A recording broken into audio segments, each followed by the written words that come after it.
लक्ष्मण जी ने कहा भैया कल तो आप कह रहे थे इधर मत देखो उधर मत देखो, आज आप खुद ही चारों ओर देख रहे हैं। चहुदिसी चितई, चारों ओर देख रहे हैं और कल हमको कह रहे थे सीधा देखो, इधर मत देखो उधर मत देखो।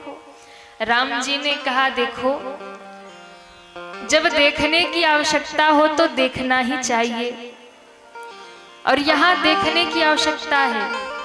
तो लक्ष्मण जी ने कहा क्या आवश्यकता है?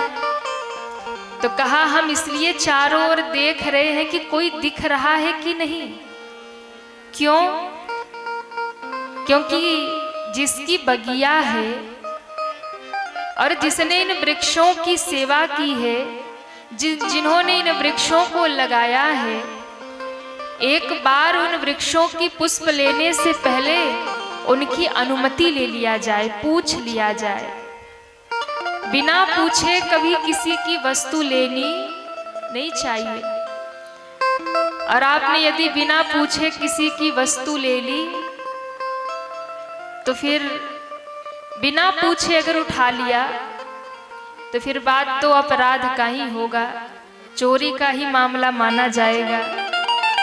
बिना अनुमति के ले लिया तो राम जी कितने धर्मशील हैं, राम जी कितने मर्यादा का पालन करते हैं कि मेरे राम जी अगर पुष्प भी लेना है तो बिना पूछे नहीं ले रहे। आप सोचिए, हम लोग तो बड़े से बड़ा सामान दूसरे का उठा लेते हैं, लेकिन राम जी की मर्यादा देखिए। गुरु जी का आदेश है, राज अतिथि भी हैं, इन्हें अगर पुष्प लेना हो तो कोई रोक टोक नहीं है, फिर भी राम जी मर्यादा का पालन कर रहे हैं। चहुदिसी चितई, चारों राम जी ने देखा, इतने में माली दिख गए। तो मालियों से हाथ जोड़ के कहा कि भैया हम आपकी वाटिका से कुछ पुष्प गुरुदेव के पूजन के लिए लेने आए हैं, आप कहें तो हम ले लें। तो पूछ करके राम जी ने प्रवेश किया बाग में। चहुदिसी चितई पूछी माली गण, पूछ करके बगिया में प्रवेश किया और भगवान ने पुष्प लेना शुरू कर दिया। लगे लेन दल फूल मुदित मन। देखिए, ये पुष्प वाटिका कोई साधारण वाटिका नहीं है, पुष्प वाटिका भक्ति की वाटिका है। पहले समझिए सीता जी है कौन? तो कहा सीता जी भक्ति है, और बिना भक्ति को प्राप्त किए भगवान मिलने वाले नहीं है। और जिसके पास भक्ति होती है भगवान उसके तक अपने आप चल के आ जाते हैं। तो मिथिला में भगवान अपने आप चल के आ गए, कोई बुलाने नहीं गया था इनको अयोध्या, अपने आप चल के आ गए। क्यों? क्योंकि मिथिला में महारानी भक्ति का निवास है, सीता जी का निवास है, और सीता जी भक्ति है। और ध्यान रखना, जिसके घर में भक्ति विराजमान होगी उसके घर भगवान को बुलाने की जरूरत नहीं है, भगवान खुद ही चले आएंगे। अगर आपके घर में भक्ति है, आप भजनानंदी हैं, भजन करते हैं, आपके बच्चे भगत हैं, आप भगत हैं, तो चिंता मत करिएगा, विश्वास में रहिएगा। अगर भक्ति आंगन में है, घर में भक्ति है, तो भगवान अपने आप चल कर आएंगे, अपने आप चल कर आएंगे। तो ये वाटिका सीता जी की वाटिका है, जानकी जी की वाटिका है, पुष्प वाटिका। रामचरितमानस में 2 वाटिका है,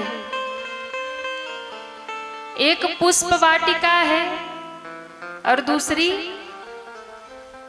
अशोक वाटिका, रावण की। सुना है नाम ना, अशोक वाटिका। रावण जब सीता जी का हरण करके ले गया तो अशोक वाटिका में रखा। तो एक पुष्प वाटिका है और दूसरी अशोक वाटिका है, पर दोनों वाटिकाओं में सीता जी का आगमन होता है। पुष्प वाटिका में भी सीता जी का आगमन होता है और अशोक वाटिका में भी सीता जी का आगमन होता है। पर अंतर क्या है? तो कहा अंतर बहुत बड़ा है। पुष्प वाटिका में जब सीता जी आती हैं तो सीता जी बड़ी प्रसन्न हैं, आनंदित हैं, और अशोक वाटिका में जब सीता जी जाती हैं तो वहां दुखी हो जाती हैं और रोती ही रहती हैं। कारण क्योंकि जानकी जी भक्ति है और रावण कौन है? तो कहा रावण मोह है।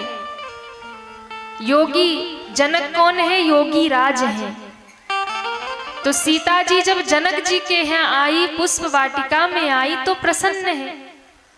तो भक्ति प्रसन्न कहाँ रहती है? जब योगी संत महात्मा किसी अच्छे व्यक्ति के यहाँ निवास करती है तो भक्ति प्रसन्न होती है। और रावण तो चुरा करके चोरी से जानकी जी को ले गया। तो एक योगी की वाटिका है, एक भोगी की वाटिका है। रावण भोगी है। तो योगी के वाटिका में जब सीता जी जाती है तो प्रसन्न हो जाती है, और किसी भोगी के वाटिका में जब रहना पड़ता है तो सीता जी रुदन करने लगती है, दुखी हो जाती है। तो ये भक्ति की वाटिका है, और इस भक्ति की वाटिका में 5 प्रकार के भक्त रहते हैं। 5 प्रकार के भक्त हैं, यहाँ भी रह रहे हैं। किस रूप में? पक्षी के रूप में। और वो 5 भक्त अपनी अपनी भक्ति में, अपनी अपनी धुन में लगे हैं। बाबा कहते हैं चातक कोकिल कीर चकोरा,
पक्षी वाटिका में है। और ये पक्षी कोई साधारण नहीं है, क्योंकि वाटिका साधारण नहीं है। योगी राज जनक की वाटिका है, और योगी राज जनक यहाँ भक्ति विचरण करती है, महारानी भक्ति की वाटिका है। तो यहाँ 5 प्रकार के पक्षी निवास कर रहे हैं। तो वो पक्षी कौन है? तो वो 5 प्रकार के संत हैं, 5 प्रकार के भक्त हैं। और भगवान के भक्त 5 प्रकार के होते हैं। तो कौन कौन से पक्षी हैं? चातक कोकिल कीर चकोरा। चातक पहला पक्षी है चातक। दूसरा कोकिल यानी कोयल, कीर यानी तोता, और चकोर। तो ये 4 जो भगत हैं, 4 प्रकार के जो भक्त हैं, ये क्या कर रहे हैं? बोले आपस में बात कर रहे हैं। 4 जो हैं आपस में बात कर रहे हैं। ये चारों आपस में चर्चा कर रहे हैं, सीताराम जी के गुणों का अनुवाद कर रहे हैं। लेकिन 5वां पक्षी है मोर। ये किसी से बात नहीं कर रहा, मोर किसी से नहीं बात कर रहा, ये अपनी धुन में मस्त नाच रहा। तो कहा कि भगत 5 प्रकार के होते हैं, जिसमें पहला होता है आर्त।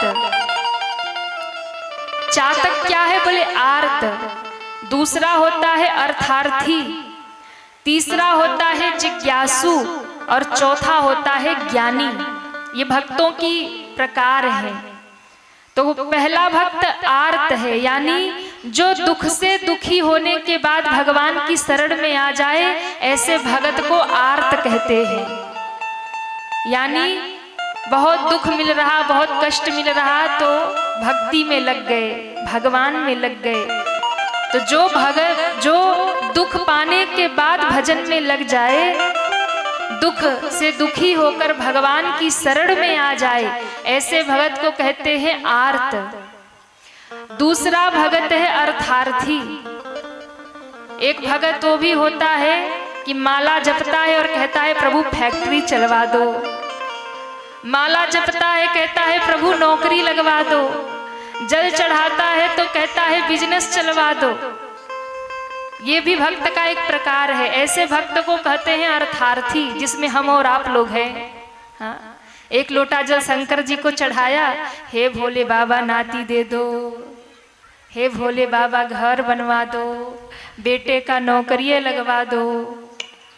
तो ये दूसरे प्रकार के भगत हैं अर्थार्थी, जो भगवान से धन की उपेक्षा रखते हैं, अर्थ चाहते हैं, पर ठीक है अर्थ चाहते हैं, कुछ चाहते हैं, तो फिर भी भगवान की शरण में तो आते हैं, भक्ति करते हैं, भले कुछ पाने के लिए ही करे, पर भक्ति करते हैं।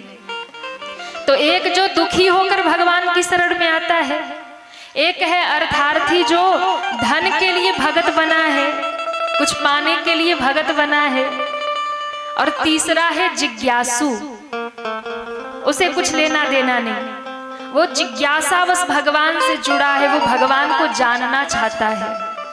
तो तीसरा नंबर है जिज्ञासु, वो भगवान को जानना चाहता है। तो इसमें जो कीर है, तोता है, वो जिज्ञासु भगत है। और चौथा भगत है ज्ञानी, जिसको ज्ञान हो गया आत्मा का और परमात्मा का।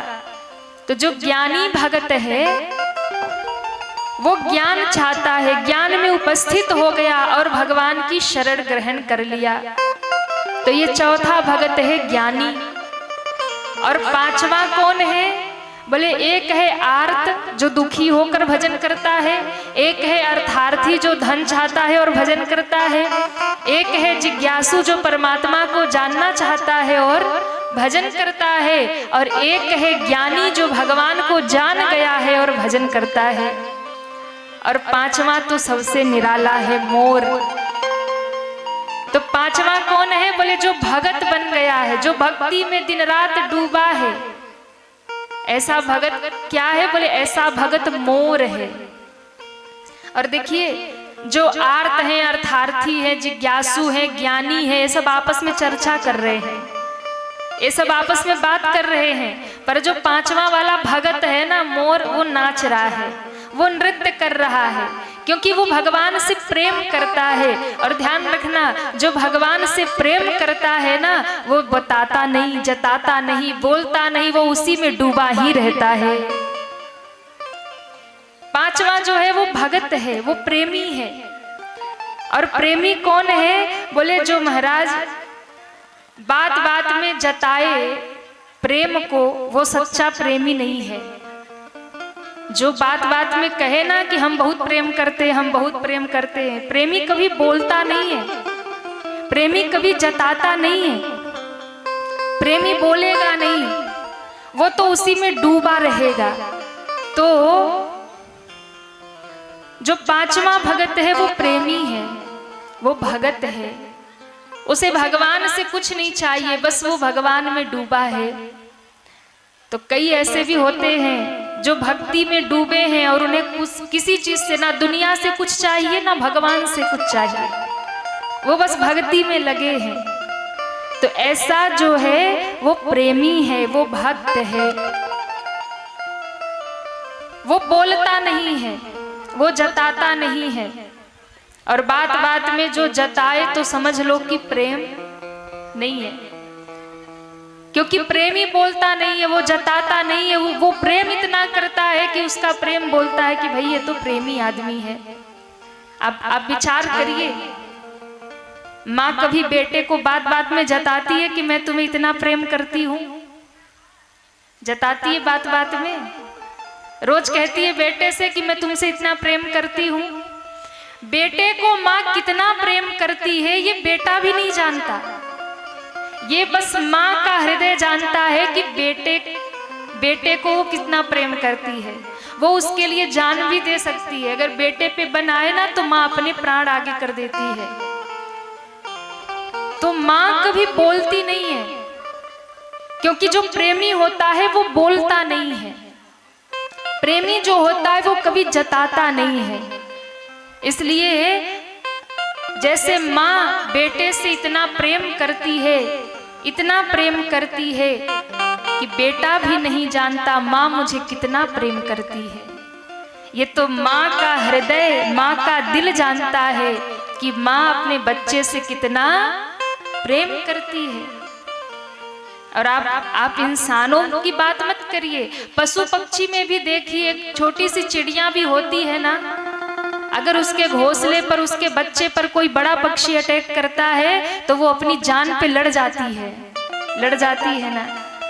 गौ माता के बछड़े के पास जाके देखो, हाँ उठा के ऐसा फेंकेगी ना, हड्डियों का पता नहीं चलेगा। तो पशु पक्षी भी, एक माँ की ममता की बात, प्रेम की बात जब की जाए और माँ का प्रेम जब आए तो माँ जैसा प्रेम धरती पर कोई कर ही नहीं सकता महाराज। उसी प्रकार जो प्रेमी बन जाता है वो कभी जताता नहीं है, प्रेमी कभी बोलता नहीं है। और जो बात बात में जताए तो समझ लो प्रेम झूठा है। गोपियां यही तो कहती हैं, जब उद्धव जी आए तो गोपियां कहती है सुनो, तुम कहते हो कि आप कहते हो बार बार कि मैं कृष्ण का भगत हूं, मैं कृष्ण का भगत हूं। अरे भगत बोलता ही नहीं कि मैं भगत हूं। और एक बात, भक्ति करने का कोई टाइम नहीं होता, भक्ति करने का कोई समय नहीं होता। भगत तो हर समय भक्ति में डूबा है। ज्ञान में तो नियम होता है कि भैया पूजा कब करनी चाहिए, 12 बजे मत करो, सुबह का टाइम है, शाम का टाइम है, इस टाइम पूजा नहीं कर सकते, उस टाइम नहीं, ये पद्धति चलती है ज्ञान में। लेकिन जब प्रेमी बन जाता है व्यक्ति ना, तो उसे भगवान की पूजा करने के लिए, भगवान को याद करने के लिए कोई समय की आवश्यकता नहीं होती। वो जब भगवान को याद कर ले वही समय पूजा का बन जाता है। वो रात के 12 बजे भी भगवान को याद करे तो वही समय पूजा का बन जाता है। प्रेम वालों ने कब वक्त पूछा, प्रेम वालों ने कब वक्त पूछा, इनकी पूजा हो तुम करते प्यारे। प्रेम वालों ने कब वक्त पूछा, इनकी पूजा में सुन लो ओ प्यारे। यहाँ पल पल होती है पूजा, हो यहाँ पल पल होती है पूजा।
प्रेम की बात है ओधो कि आशिकी इतनी सस्ती नहीं है। इसलिए प्रेम वालों ने कब वक्त पूछा, जिनकी पूजा तुम करते प्यारे। प्रेमी के लिए कोई वक्त नहीं है कि नहीं चलो सुबह के 5 बजे ही जल चढ़ाना है, सुबह के 6 बजे तक पाठ पूरा हो। प्रेमी के लिए कोई बंधन नहीं होता। जो असली में भगत है ना, जो असली में भजनानंदी है, जो भगवान में डूबा है, वो रात के 12 बजे भी पूजा शुरू कर दे तो वही समय है। वो दिन के 12 बजे भी पूजा शुरू कर दे, उसका कोई समय नहीं, कोई टाइम नहीं, क्योंकि भक्ति वही है जहां नियम सब खत्म। भक्ति में नियम नहीं चलता, प्रेम में नियम नहीं चलता, सौदा नहीं चलता। इसलिए संसार में जो प्रेम है ना, वो सौदेबाजी का है। संसार में जो प्रेम है वो सौदेबाजी का है।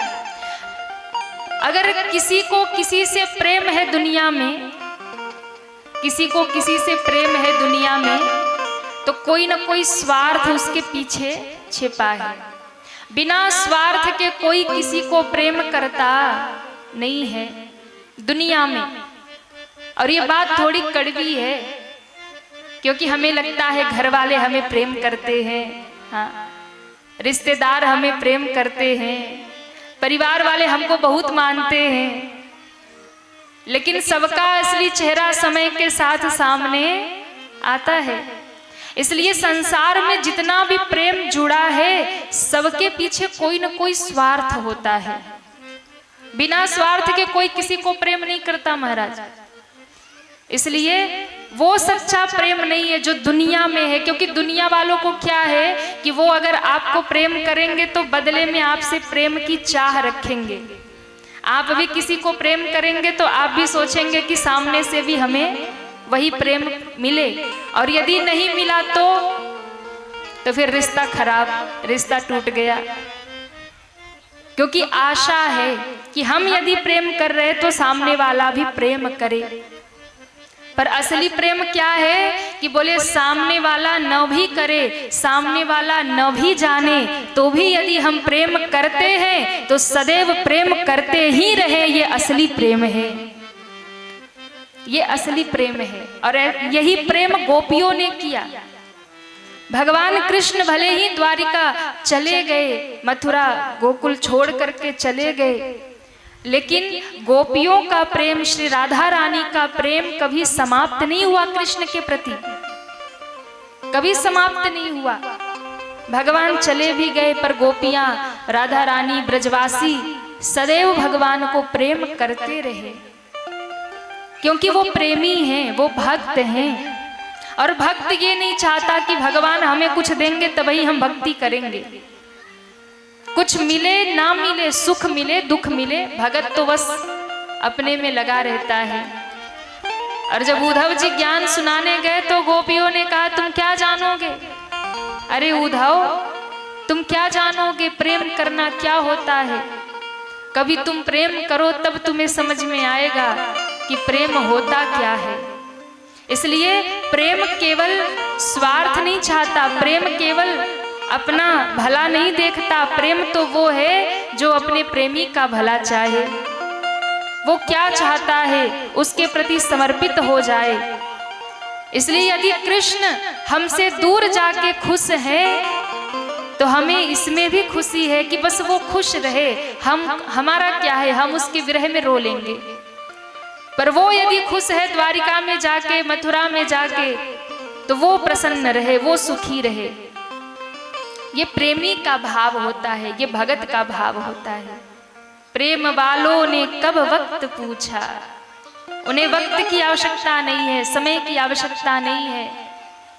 भगवान को याद करने के लिए टाइम देखने की जरूरत नहीं है। हम लोग तो टाइम देख के करते हैं ना, चलो सुबह 6 बज गया पूजा कर लेते हैं, फिर दिन भर भगवान की याद नहीं आती, फिर शाम हुआ तो फिर दिया बत्ती कर लिया, हो गई पूजा, हो गया भक्ति। दिया बत्ती करने को ही हम भक्ति समझ लेते हैं, पर वास्तव में ये भक्ति नहीं है। भक्ति क्या है? जब हर पल आपको भगवान की याद सताने लगे, हर पल आप भगवान को याद करने लगो, आपको जब ऐसा लगे कि भगवान के बिना अब रह नहीं पाएंगे, तब समझ लो कि अब भक्ति हो रही है। जब भगवान से प्रेम हो जाए वो भक्ति है।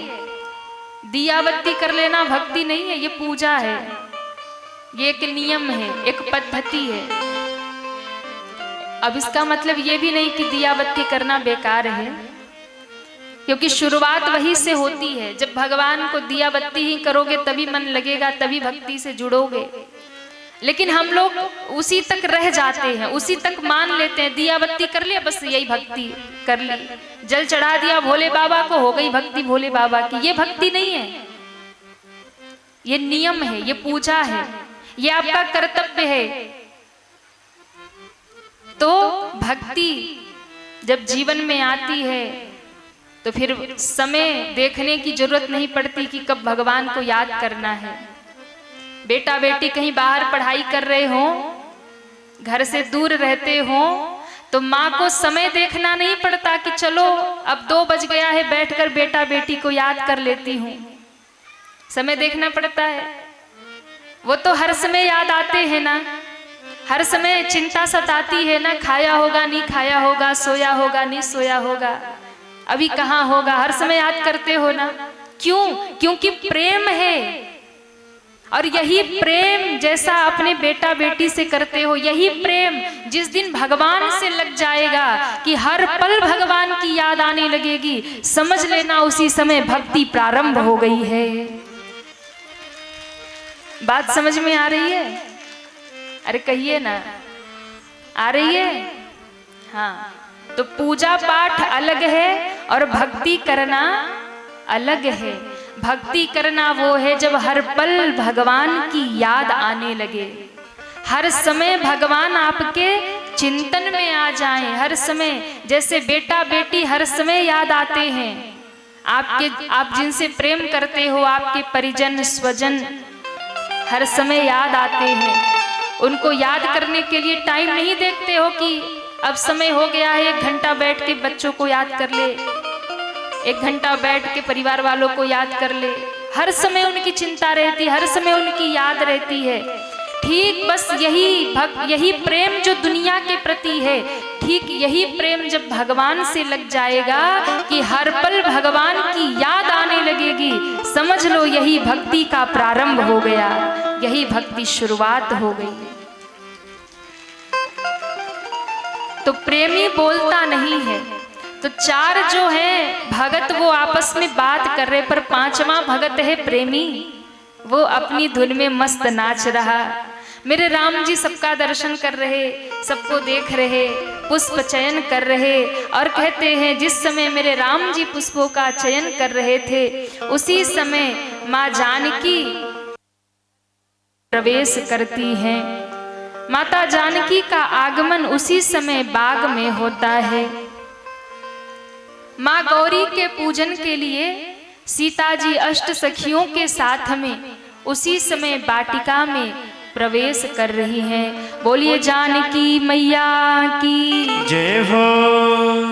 गौरा पूजन को आई आई रे सखी आई जनक की लली, गौरा पूजन को आई आई रे सखी आई जनक की लली,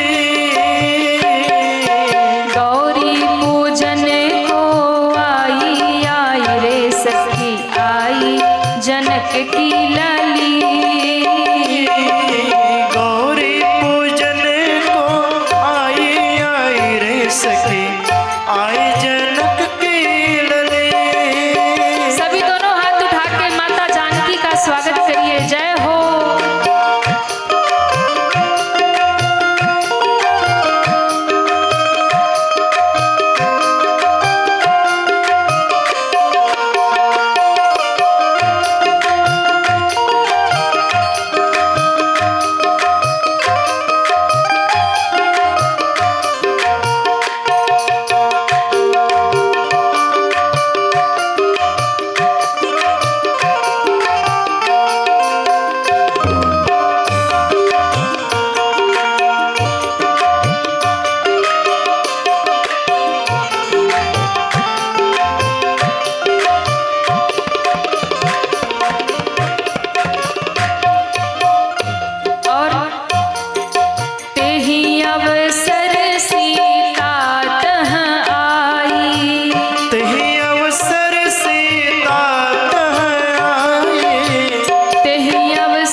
चयन कर रहे, भगवान ने एक पुष्प पकड़ा ही था तोड़ने के लिए, इतने में सीता जी का आगमन हो गया।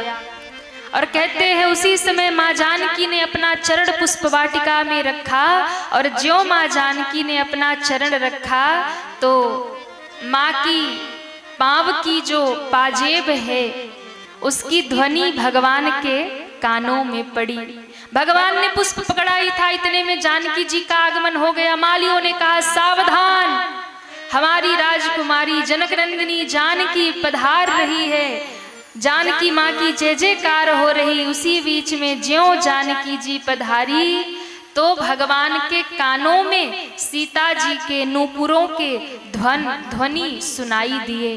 कंकन किंकिन नूपुर धुन सुन, कंकन किंकिन नूपुर धुन सुन, कंकन किंकिन नूपुर धुन सुन, कंकन किंकिन नूपुर धुन सुन, कहत लखन सन राम हृदय गुण, कहत लखन सन राम हृदय गुण। जैसे ही माँ ने चरण रखे, माँ के आभूषणों की आवाज, गहनों की आवाज भगवान के कानों में पड़ी। कौन कौन से गहनों की आवाज आ रही है? तो कहा कंकन, माँ के हाथ के कंगन की आवाज, कमर में करधनी की आवाज, और नूपुर यानी पायलों की आवाज आपस में ध्वनि कर रहे। भगवान के कानों में ध्वनि पड़ी और कहते हैं भगवान ऐसे भाव में डूब गए, मंत्र मुक्त हो गए, ध्यान चला गया माँ जानकी की ओर, आकर्षित हो गया। और क्या हुआ? राम जी पुष्प पकड़ के खड़े हैं, ना तोड़ पा रहे ना छोड़ पा रहे। राम जी की स्थिति ये है कि पकड़ के पुष्प खड़े हैं, ना तोड़ पा रहे ना छोड़ पा रहे। इतने में कानों में जब आवाज आने लगी तो लक्ष्मण जी को कहते हैं, अरे लक्ष्मण। बोले हाँ भैया, ये तुम्हें कुछ ध्वनि सुनाई दे रही है क्या? कहत लखन सन राम हृदय गुण, कहत लखन सन राम हृदय गुण, कहत लखन सन राम हृदय गुण, कहत लखन सन राम हृदय गुण। राम जी ने कहा, अरे लक्ष्मण, हाँ भैया, ये ध्वनि तुम्हें सुनाई दे रही है। 3 प्रकार की ध्वनि भगवान को सुनाई दे रही है, कंगन की ध्वनि, नूपुर की ध्वनि और कमरबंद करधनी की ध्वनि। भगवान कहते हैं मेरा मन न जाने क्यों आकर्षित हो रहा है, खींच रहा है। वैसे रघुवंशियों का मन कभी किसी की ओर खींचता नहीं है, पर आज न जाने क्यों मेरा मन खींच रहा है। ऐसा लग रहा है जैसे कामदेव मेरे ऊपर विजय प्राप्त करने आ रहा। लक्ष्मण जी सुन के हंस रहे हैं। लक्ष्मण जी सोच रहे हैं कल तक तो हमसे कह रहे थे देखो मत, सुनो मत, और आज सब अपने आप ही कह रहे हैं देखो भी और सुनो भी। लक्ष्मण जी को लगा भैया को क्या हो रहा, राम पर विजय लेने काम आ रहा है। काम की इतनी हिम्मत की राम पर विजय प्राप्त करे। पर संतों ने कहा नहीं, आज काम राम पर विजय प्राप्त कर लेगा। क्यों? क्योंकि राम और काम आज आमने सामने है। आज कामदेव विजय प्राप्त कर लेगा। क्यों कर लेगा? क्योंकि आज कामदेव अकेले राम जी पर विजय करने नहीं आ रहा। कहाँ आ रहा है? तो कहा सीता जी के चरणों में, उनके नूपुर में बैठकर आ रहा है। और सीता जी भक्ति हैं और भक्ति के चरणों का आश्रय लेकर भगवान पे चढ़ाई करने आ रहा। तो ध्यान रखना, जो भक्त भक्ति के चरणों का आश्रय कर लेगा वो भगवान पर भी विजय प्राप्त करने का सामर्थ्य रखता है। इसलिए मानो कामदेव आज जानकी जी के नूपुरों में बैठकर आ रहा, चरणों में भगवान पर विजय प्राप्त करने। तो भगवान का मन खींचा, माँ जानकी पहुंच गई गौरी मंदिर में पूजा करने। और कहते हैं उसी समय जानकी जी तो पूजा करने लगी गौरी मैया का, पर इधर क्या हुआ, एक सखी बगीचा घूमते घूमते आ रही थी। और ज्यों घूमते घूमते आ रही थी उसकी नजर राम जी पर पड़ गई। ज्यों उसने राम जी को देखा तो राम जी को देखते ही महाराज सुध-बुध खो गई, बावरी सी हो गई, कभी हंसने लगी, कभी रोने लगी, कभी गाने लगी और पहुंची सीता गौरी मंदिर में और जाकर सीता जी को कहती है, अरे जानकी तुम ये पूजा छोड़ो और मेरे साथ चलो। सीता जी ने देखा, क्या हो गया तुमको, कभी हंस रही हो, कभी रो रही हो, कभी गा रही हो, बावरी तो नहीं हो गई? अभी अभी घर से आई थी तो ठीक ठाक थी, अचानक से तुमको क्या हो गया, क्या पागल हो गई हो? सखी ने कहा, जिनको देख कर आई हूं ना, उनको एक बार जो देखेगा उसकी हालत ऐसी ही हो जाएगी। मैं पागल हो गई हूं सच में। क्यों? क्योंकि पागल और प्रेमी में ज्यादा अंतर नहीं होता, और एक बार जिसे भगवान का दर्शन हो जाए ना, उसकी तो यही हालत होती है। एक बार जिसे भगवान दिख जाए फिर तो महाराज वो अपने होश में नहीं रहता। तो जानकी जी ने कहा, हुआ क्या? बोले, बाग घूमने गई थी, वहां दो कुंवर आए थे, एक सावरे थे, एक गोरे थे, और जैसे ही मेरी दृष्टि उनके ऊपर पड़ी, उन्होंने मेरे ऊपर दृष्टि डाली, देखते ही मानो जैसे कोई जादू टोना कर दिया हो, और वही टोना मुझे लग गया और अब मुझे अपनी मति मेरे साथ नहीं है। इसलिए वो सखी कहती है, हम पर चलाई गयो टोना, कौन? किशोर गौर सावरा सलोना, हम पर चलाई गयो टोना, किशोर गौर सावरा सलोना, हम पर चलाए दियो टोना, किशोर गौर सावरा सलोना, पे चलाए दियो टोना, किशोर गौर सावरा सलोना, किशोर गौर सावरा सलोना, किशोर गौर सावरा सलोना, किशोर गौर सावरा सलोना। किशोर गौर सावरा सलोना। सभी दोनों हाथ उठा के जय हो। हरि बोल।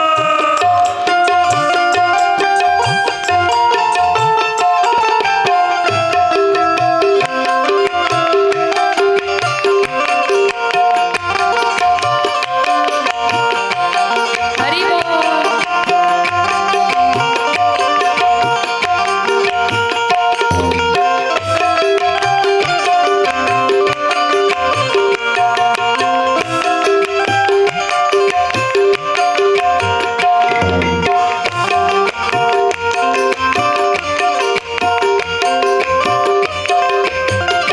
और सखी ने कहा कि तुमने राम जी को देखा कहाँ? तो सखी कहती है, सावरे को हमने फूल बगिया में देखा, सावरे को हमने फूल बगिया में देखा, बगिया में देखा, फूल बगिया में देखा, बगिया में देखा, फूल बगिया में देखा, सावरे को हमने फूल बगिया में देखा, सावरे को हमने फूल बगिया में देखा, हाथ में जफा हाथ में लिए फूल दोना, किशोर गौर सावरा सलोना, हाथ में लिए फूल दोना, किशोर गौर सावरा सलोना, हम पर चलाए दियो टोना, किशोर गौर सावरा सलोना। पे चलाए दियो टोना, जय हो। किशोर गौर सावरा सलोना। सभी तालियां बजाते हुए हरि बोल। हरि बोल।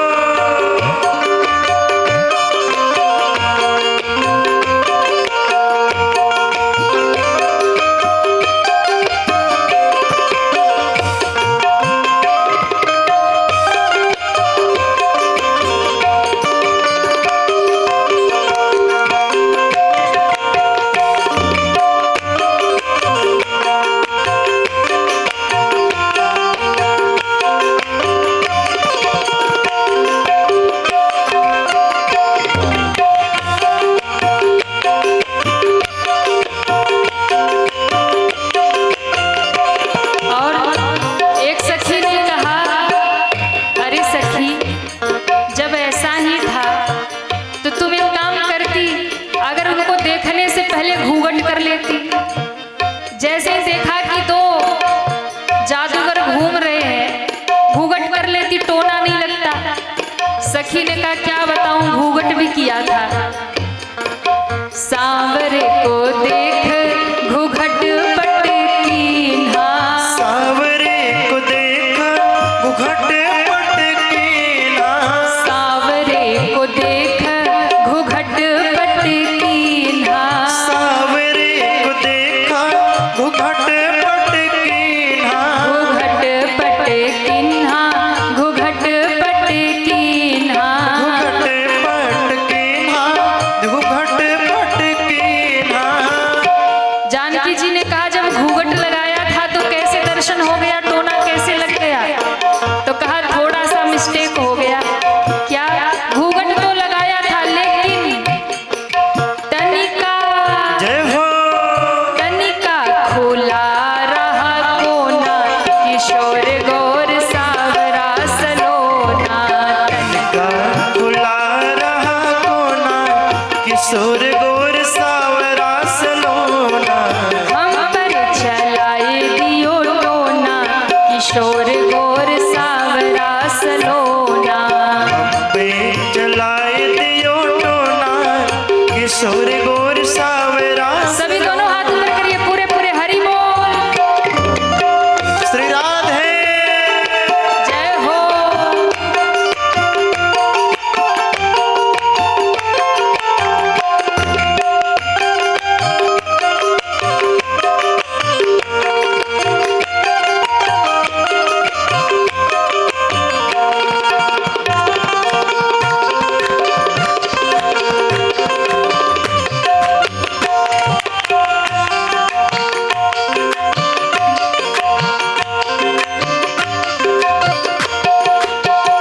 सखी कहती है क्या बताऊं, घूंघट तो लगाया था पर घूंघट का भी थोड़ा सा कोना खुला था, बस उतने से ही दर्शन हो गया। और देखो राम जी कितने प्यारे सरकार है ना, एक बार देखो सोई देखते रहो मन भरता। नहीं है। और जब हम भगवान को फोटो में देखते हैं, मूर्ति में देखते हैं तो कितने सुंदर लगते हैं भगवान। अब विचार करिए जब साक्षात सामने भगवान दिखे होंगे तो कितने सुंदर लगे होंगे। इसलिए किसी ने बड़ी प्यारी बात कही कि हीरा मोती एक तरफ, हीरा मोती एक तरफ, उसका होना एक तरफ। हीरा मोती एक तरफ, उसका होना एक तरफ। एक तरफ है आंखें उसकी, जादू टोना एक तरफ। हाँ, जादू टोने की कोई वो नहीं महाराज, भगवान के आंखों में ही जादू टोना भरा है। एक बार जो देखे सोई बावरा हो जाता है। तो सखी ने कहा कि थोड़ा सा जो कोना खुला था ना, वहीं से राम जी का दर्शन हुआ। और दर्शन हुआ तो क्या हुआ, टोना कैसे लग गया? मन मुस्काए राम हमरी ओर चितए, मन मुस्काए राम हमरी ओर चितए, मन मुस्काए राम हमरी ओर चितए। मन मुस्काए राम हमरी ओर चितए, हमरी ओर चितए, हाँ हमरी ओर चितए। हमरी ओर चितए, हाँ हमरी ओर चितए। मन मुस्काए राम हमरी ओर चितए, मन मुस्काए राम हमरी ओर चितए। हो गया, जय हो गया जो कुछ होना, किशोर गौर सावरा सलोना। हो गया जो कुछ होना, किशोर गौर सावरा सलोना। हम पर चलाए दियो टोना, किशोर गौर सावरा सलोना। हम पे चलाए दियो टोना, किशोर गौर सावरा सलोना। किशोर गौर सावरा सलोना, किशोर गौर सावरा सलोना। किशोर गौर सावरा सलोना। किशोर गौर सावरा सलोना।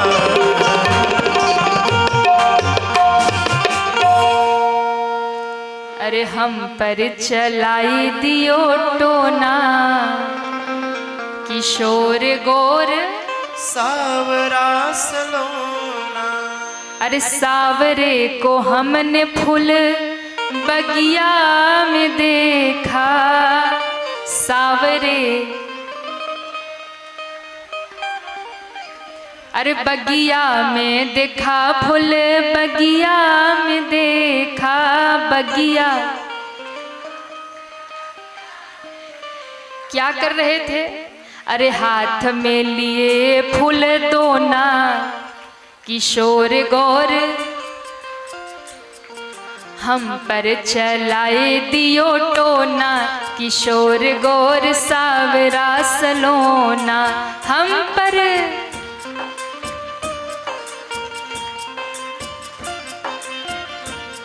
किशोर गौर सावरा सलोना। सखी ने कहा अरे गौरी का पूजन बाद में करना, मैं तो कह रही हूँ एक बार चल करके उनका दर्शन कर लो। और मैं कहती हूँ एक बार अगर तुमने दर्शन कर लिया ना तो फिर कुछ और देखने की तुम्हें आवश्यकता नहीं रहेगी। इसलिए देखन बाग कुंवर दो आए, चलो चल करके दर्शन कर लो। सीता जी को आगे करके सब सखियां आ गई। जानकी जी इधर उधर देख रही हैं, राम जी को ढूंढ रही हैं। इतने में राम जी की दृष्टि सीता जी पर पड़ गई। राम जी ने ज्यों सीता जी को देखा त्यों लक्ष्मण को कहा रे लक्ष्मण सुनो सुनो सुनो। लक्ष्मण जी ने कहा अब क्या हो गया? बोले यहाँ तुम्हें किसी को दिखाना है। तो लक्ष्मण जी दौड़ के आए, बोले क्या है बोलो। तो कहा ये जो आ रही है इनको देख रहे हो? लक्ष्मण जी ने कहा हाँ देख तो रहा हूं, देख भी रहा हूं और सुन भी रहा हूं। कल तक कुछ देखने नहीं देते और आज खुद दिखा रहे। तो इनको जानते हो? बोले नहीं। बोले सुनो, तात जनक तनया यह सोई, ये वही जनक की बेटी है, ये वही जनक तनया है। धनुष यज्ञ जेहि कारण होय, ये वही जनक की बेटी है जिनके कारण ये धनुष यज्ञ हो रहा है, ये वही है। लक्ष्मण जी ने कहा अच्छा। लक्ष्मण जी समझ गए कि माता जी आ रही हैं प्रभु का दर्शन करने। तो लक्ष्मण जी ने क्या किया? बोले लक्ष्मण जी ने सोचा कि माता जी आ रही है राम जी का दर्शन करने, तो राम जी का थोड़ा श्रृंगार कर दूं, थोड़ा भगवान को सजा दूं। तो क्या किया? बोले जब राम जी पुष्प तोड़ रहे थे तो कलियां बिचारी रो रही थी कि देखो हमारा सौभाग्य, हम खिले होते तो राम जी के हाथों में होते। तो लक्ष्मण जी ने उन रोते हुए कलियों को देखा और कहा रो मत। क्यों? अरे जो खिले हैं वो तो राम जी के हाथों में हैं। जो कलियां बिचारी खिल नहीं पाई हैं उन सबको आज लेकर मैं राम जी के मुकुट में सजा दूंगा। इसलिए तुम अपने दुर्भाग्य पर मत रो कि हम तो खिल नहीं पाए, खिले होते तो राम के हाथों में होते। तो वो सब तो बड़ा अभिमान कर रहे थे जो खिले हुए पुष्प थे। कलियां बिचारी रो रही थी। लक्ष्मण जी ने कहा चिंता मत करो, जिसका कोई सामर्थ्य नहीं होता उसके सामर्थ्य राम होते हैं। जिसका कोई बल नहीं होता निर्बल के बल राम। इसलिए लक्ष्मण जी ने कहा अरे जो खिले हैं वो तो केवल राम के हाथों में हैं, पर जो खिल नहीं पाए वो राम के मस्तक पर विराजमान हो जाएंगे। तो लक्ष्मण जी ने सारी कलियों को उतारा और लाकर राम जी के मुकुट में कलियां सजा दी। तभी देखा दूर एक मोर नाच रहा था। लक्ष्मण जी दौड़े दौड़े गए, एक मोर पंखी लाके लगा दिया। अब तो राम जी पूरे कन्हैया के अवतार में हो गए। और कहते हैं उसी समय जब सीता जी इधर उधर राम जी को ढूंढ रहे थे, उसी समय लता भवन्ते प्रकट भय तहि अवसर दो भाई। उसी समय लता के बीचों बीच से राम लक्ष्मण दोनों प्रकट हो गए, सीता जी को दिख गए। माँ जानकी खड़ी राम जी को जैसे ही देखी महाराज देखती की देखती रह गई। कितने सुंदर है राम जी। अरे राम को देख कर श्री जनक नंदिनी राम को देख कर श्री जनक नंदिनी बाग में जा खड़ी की खड़ी रह गई कि राम देखे सिया माँ सिया राम को, राम देखे सिया माँ सिया राम को, चार अखियाँ लड़ी की लड़ी रह गई हो, चार अखियाँ लड़ी की लड़ी रह गई। माँ जानकी ने ज्यों भगवान को देखा, कहते हैं थके नयन रघुपति छवि देखे। माँ को भगवान की छवि को देखा, माँ को लगा कि कहीं ऐसा ना हो कि ये छवि मुझे भूल जाए। तो माँ ने क्या किया, बोले अपना नेत्र बंद कर लिया और नेत्र बंद करके भगवान की छवि हृदय में धारण करने लगी। और दर्शन करने का नियम यही है, पद्धति यही है।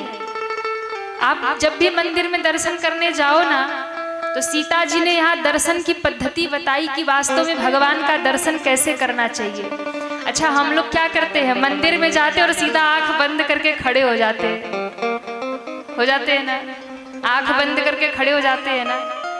आंख क्यों बंद किया जब सामने भगवान है? तो अब यहाँ किसका ध्यान करना, अरे सामने जब भगवान खड़े तो उनको देखो।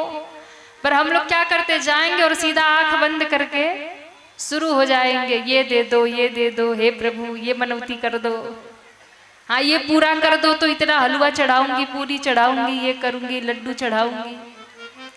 क्योंकि हमें भगवान से तो कुछ लेना देना है नहीं।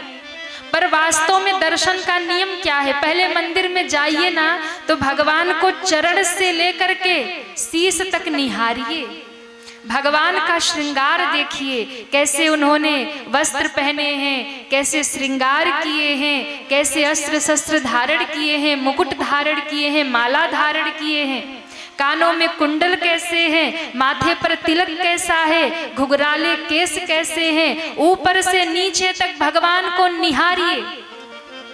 और निहारने के बाद तब आंख बंद करिए और उसी छवि को अपने हृदय में उतार लीजिए, उसी छवि को अपने हृदय में धारण कर लीजिए।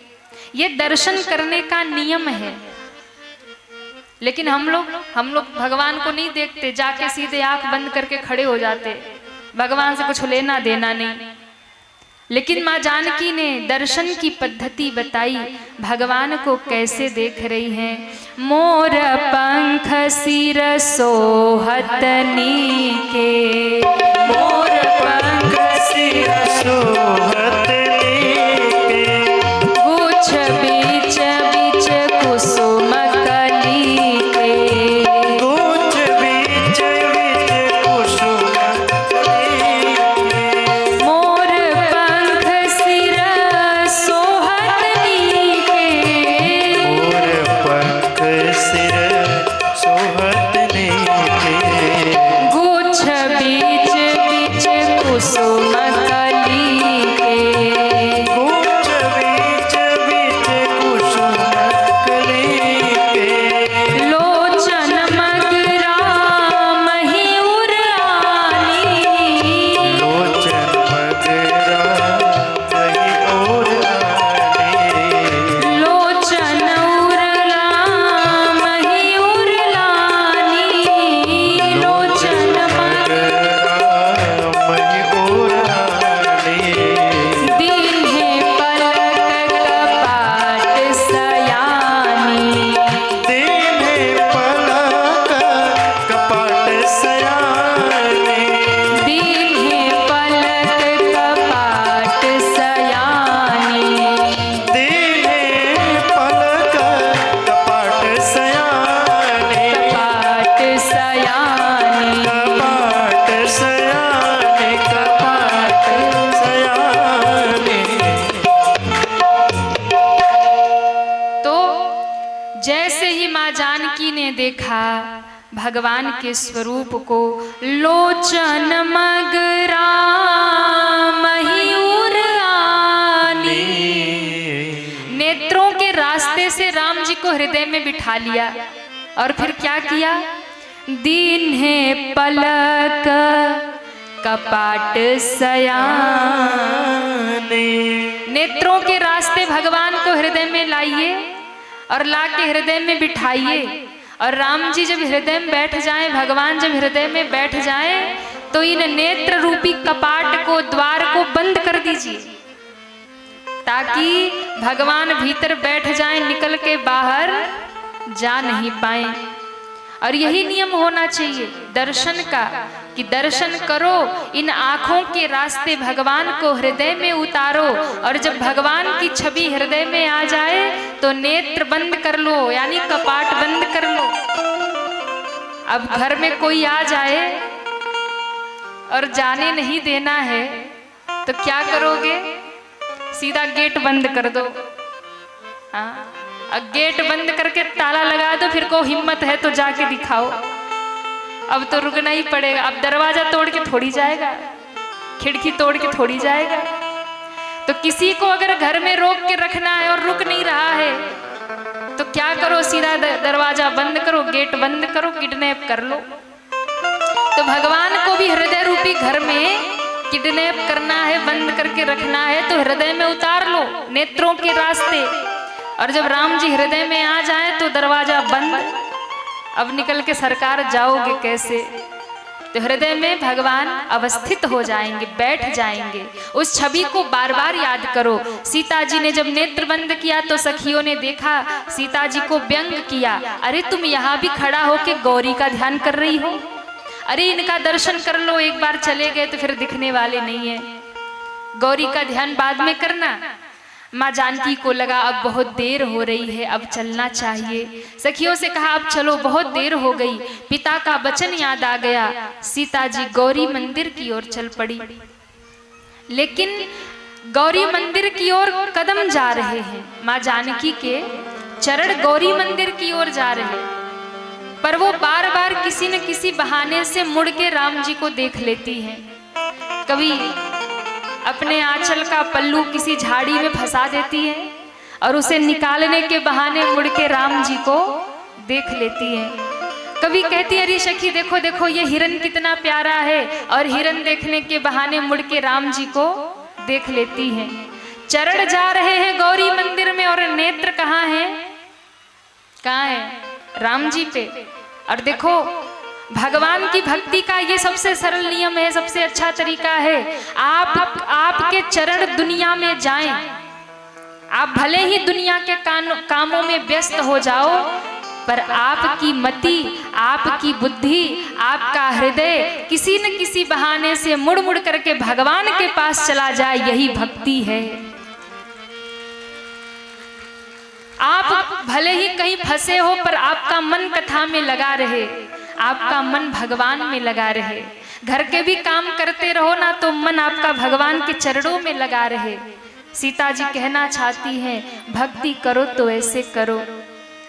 बार बार राम जी को देखती जा रही हैं और गौरी मंदिर की ओर जा रही हैं। सखियों ने देख लिया, माँ जानकी के हृदय में जो अनुराग था, जो प्रेम था, उसे पहचान लिया। और सखियां कहती हैं जानकी प्यारी के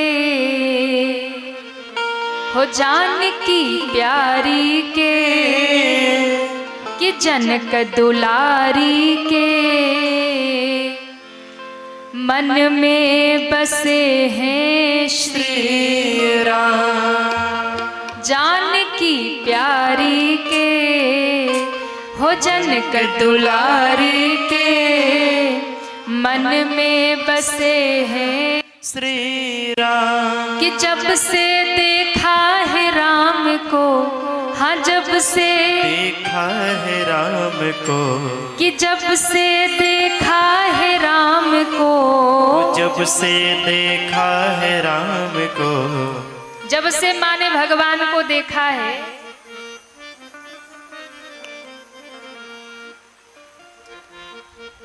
सखियां कहती हैं कि जब से देखा है राम को, जब से देखा है राम को, जानकी प्यारी